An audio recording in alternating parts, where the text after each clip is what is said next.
On a voulu aussi, alors ça se voit un petit peu moins dans la journée, mais on a voulu également jouer avec les lumières et les projections. Alors là, peut-être aussi vous voyez dans les arcades. Thibaut Ruggieri, vous avez été Bocuse d'Or en janvier 2013.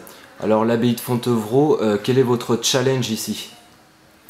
Le challenge à Fontevraud est exceptionnel puisqu'on se trouve dans un site qui a 9 siècles d'histoire, au milieu duquel vient s'implanter un hôtel-restaurant qui doit en fait parfaitement s'intégrer au restant de l'abbaye. Donc intégrer les valeurs propres à l'abbaye de manière à être en harmonie complète et à pas dénoter.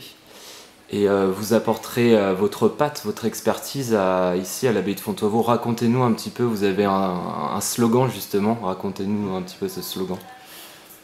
Fontevraud a une vocation à être d'abord le centre culturel de l'Ouest, donc à ouvrir la culture et la rendre accessible au plus grand nombre, et la restauration dans le site a cette vocation aussi à rendre l'art de vivre à la française accessible au plus grand nombre. Donc dans ce sens-là, on développe une cuisine qui est contemporaine parce qu'on a un regard résolument porté vers l'avenir. Donc Fontevraud, c'est une cuisine contemporaine, c'est une cuisine locale, de saison, mais vraiment fortement locale avec notamment les ruches qu'on a sur l'abbaye, les plantes médicinales qui sont sur l'abbaye, la source d'eau qui est sur l'abbaye.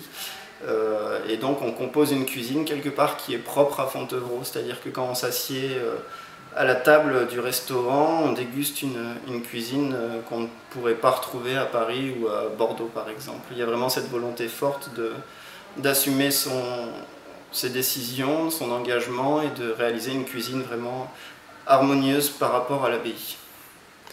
Très bien, donc vous êtes arrivé ici en mi-février. Et vous, au niveau personnel, qu'est-ce que vous voulez faire découvrir aux gens? Vous voulez apporter quelque chose de personnel? Personnel, oui. De toute façon, c'est une cuisine faite sur mesure pour ce restaurant. C'est vrai que j'ai une grosse affinité avec la cuisine de terroir et j'ai beaucoup de mal à concevoir qu'on fasse venir un produit de 500 km ou voire plus. Faire voyager un légume en avion, ça m'a toujours interpellé.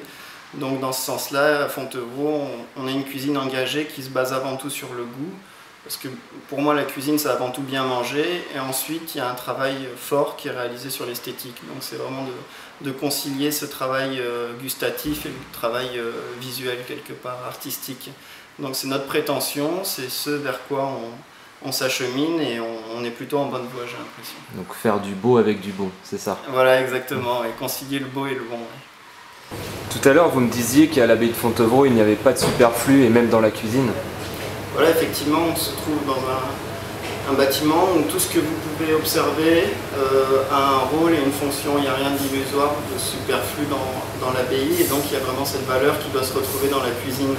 Donc c'est une notion qui est pas évidente à mettre en œuvre, puisque moins vous avez d'éléments dans une assiette, plus il faut que ce soit cohérent, bien pensé, bon aussi. Donc ça nécessite une réflexion assez exceptionnelle.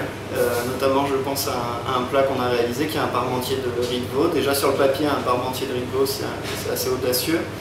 Et là on est parti sur un montage très technique, mais comme je le dis toujours, dans un plat réussi, la technique c'est 10% du plat. Il ne faut pas qu'on cherche à faire une démonstration ou une parade. Ce qui importe avant tout, c'est que ce soit bon, et c'est vrai que dans notre logique de faire bon et beau, la technique vient comme un support et un outil et non pas comme une finalité.